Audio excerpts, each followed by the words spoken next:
So I've been on a mission to find the best leather iPhone 14 case out there. I scoured the market, and just bought over a dozen options, with products ranging from the real deal to imposters to this thing. And let me tell you, I've learned a thing or two about leather. But don't worry, I'm not gonna let all this knowledge about leather iPhone cases push up memories of, oh no, my childhood.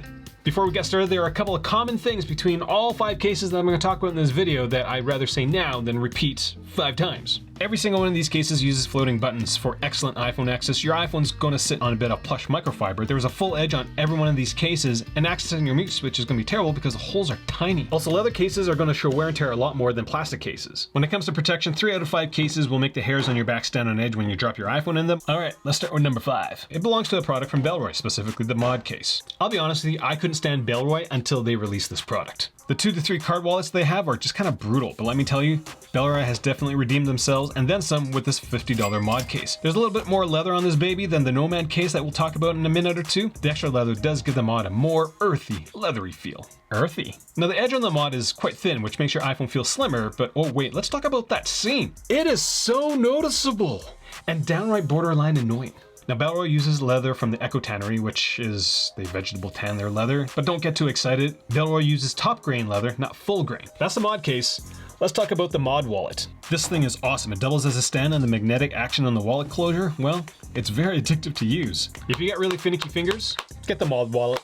It will cost you an extra 20 bucks. Now I know what you're thinking, this case doesn't really look protective, and you're right, it's not. The edges are very shallow, so make sure you get yourself a screen protector. Number 4 goes to the Apple leather case. Now I know what you might be thinking, this is just an Apple case. Big whoop. But what's the best thing about this case, Monty? It fits your iPhone like a glove. A glove that's super duper comfortable. The build quality is top notch and the case feels very nice, much softer than the previous leather cases that I've bought from Apple. I'm not sure where the leather is from. The cutouts at the bottom, yeah, they're actually kind of noticeable. If you're sensitive about having sharp edge dig into your pinkies while you use your iPhone, well, you might want to steer clear of the Apple leather case. And if you're into orange, well, you'll love this case more than a kid loves Halloween candy, but the corners are super thin, sitting at about 1.5 millimeters thick, so there isn't much bulk to this case. So yeah, you might be thinking it's not going to protect your iPhone for much. And you would be absolutely right. If you're planning on dropping your iPhone like it's hot, well, you're in for a rough ride. Not only will the leather on the case take a beating, but your iPhone might end up with a cracked face. So what do you guys think? This is $60. Is it overpriced for what it is? I don't think so, because you got to see this next case.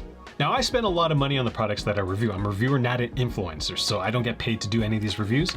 I paid $130 for this product. This is not a good case. It's called the Pad and Quill Traveler Case, and it's basically a leather jacket for your device, but it comes with some pretty significant flaws. I mean, Pad and Quill had the right idea. You make a case by ditching all the plastic in favor of just pure leather. It sounds fantastic.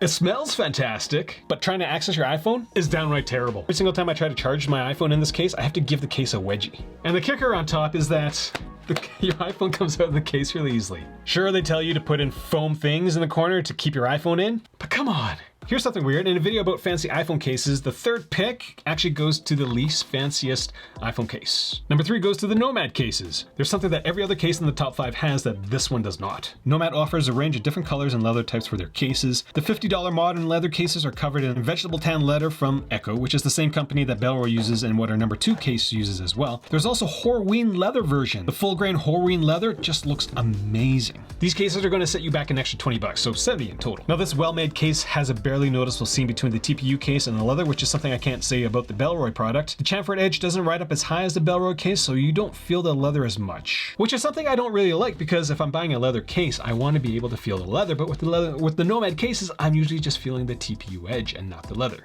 I want the leathery feel.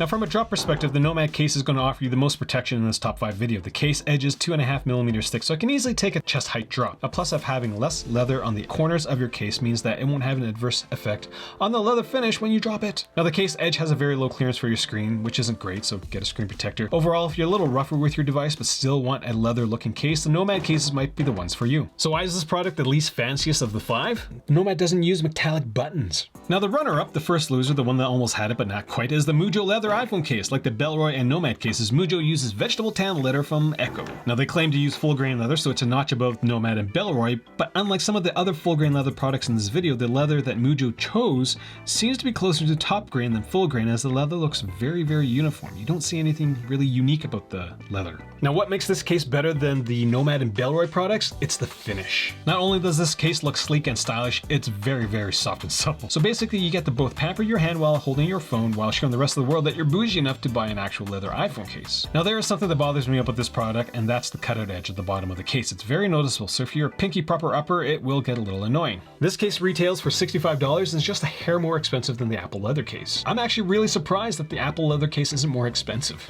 Now I had to do a lot of research to figure out how to rank all these leather cases. If you want a complete breakdown of what I figured out, do check that video out. Friendly reminder, all the content that I put on this channel is unsponsored, so everything you see here, I buy myself. Monty and I spent a lot of money and time doing these reviews. So much so that he just gave up. He's not here anymore.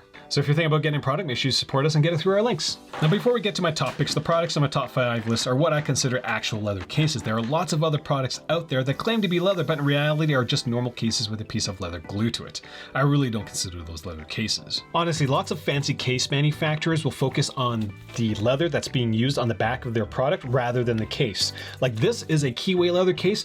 It has an incredibly cheap TPU bumper, but it has a full grain piece of leather glued to the back of it. So it doesn't make any sense to me. So if you're looking for a protective case with a leather finish, do check out stuff from like Ghost Tech as well as Mouse. Both of those companies make incredible cases that happen to have a leather finish. The number one case, and it's not for the faint of heart, when you drop your iPhone in it, it's the leather case from Blackbrook, formerly known as Buckley cases. Now I know what you're thinking. It looks exactly like all the other leather cases in this video. This one's actually different, and I won't sugarcoat it for you. This is pretty cool. First off, let's talk about the leather. It's high quality, full grain leather. You won't find any of this top grain, faux grain materials here. The finish on the leather is quite minimal, so you get a better handling texture. So not only are you making a fashion statement with your iPhone case, you're actually not going to drop it as much because you'll have a better handle on your iPhone. The patina on this case is the real deal. The outside of the case looked like the inside when I got it, and now it looks just used. It looks great. And that's right, guys, leather isn't just used on the outside of the case, it's used on the inside, so both you and your iPhone get to enjoy that earthy, leathery feel. Like every single time I take my iPhone out of this, I'm like, wow, it's so awesome. This case only costs $50. That is a banger of a deal. Now, if that isn't enough for you, this case also has metallic buttons and a metallic camera ring. Honestly, those two things are just the cherry on top of this amazing looking case. Is there a case brand that I missed? I'll list all the cases that I used in this video in the comments section below. If there's one that I missed, let me know. First time seeing Monty on the internet, make sure you subscribe and hit the notification bell.